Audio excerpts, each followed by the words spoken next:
All right, so guys, this is my introspective closing, which I think I'm going to start doing. I'm going to try my best to continue to go live more frequently until Election Day on November 7th.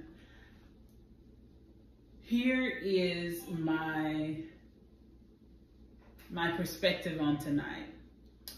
It was great in the sense that we had provoking questions, and it was telling in the regard that the questions seemed to be consistent with each forum. So each organization wants to know the same things about how the candidates think and how they will serve. You know what I mean? And my biggest concern is that when it comes to student outcomes, like everyone's talking about the 2.5 billion, right? They're talking about the bond, and they're talking about changing policy and things like that, but no one's really talking about student outcomes and the performance.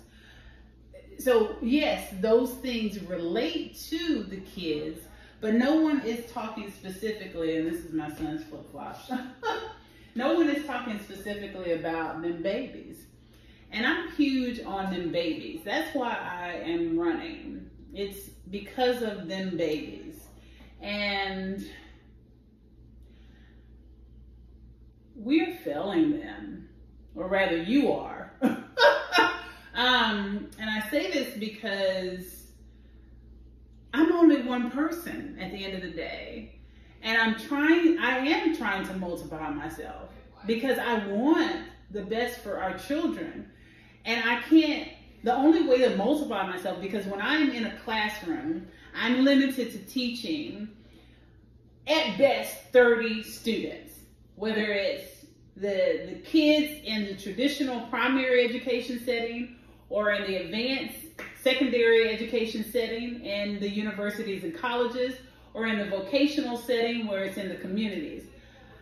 Even the community at large, when I have had teaching sessions on business entrepreneurship or basal legal education, knowing your civil rights, things of that nature, the people who show up, it's limited. It's always the people who are not necessarily most vested, because there are people definitely who are vested, have a vested interest, but they have such full lives that they can't come to me. And so that's why I've started virtual vocational education through the Untaught. Some of you are aware of that, where I've been going live on TikTok on Wednesdays, going live on my different platforms and providing you an opportunity to ask away, and get your questions answered from someone who can give you accurate knowledge and a fiduciary duty, that is connected there too. And even still, I'm limited in my scope. And so I thought, how can I expand my reach?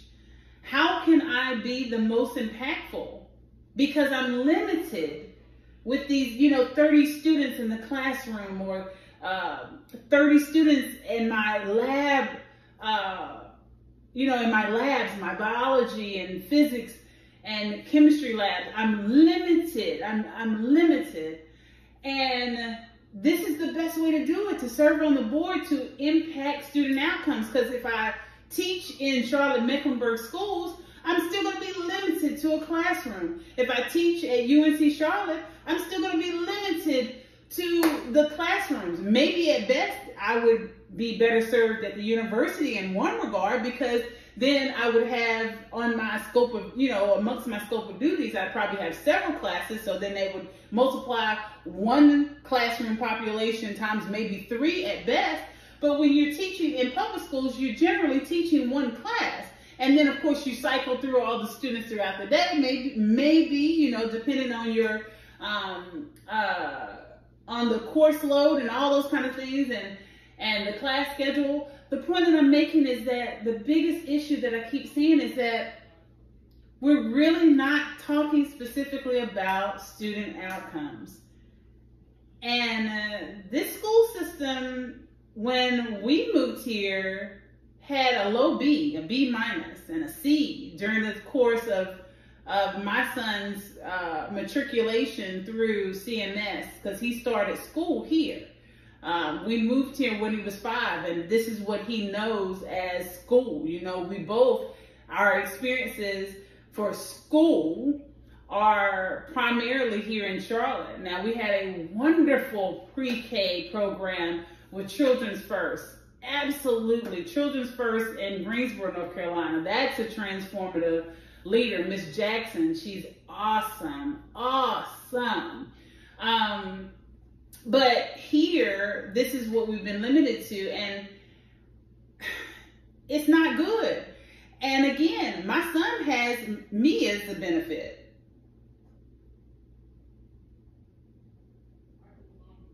You hear me? My son, he has the benefit. I can just not even run. Who cares? Whatever. We're good to go. But we don't live in isolation. Living in isolation is not realistic, nor is it healthy.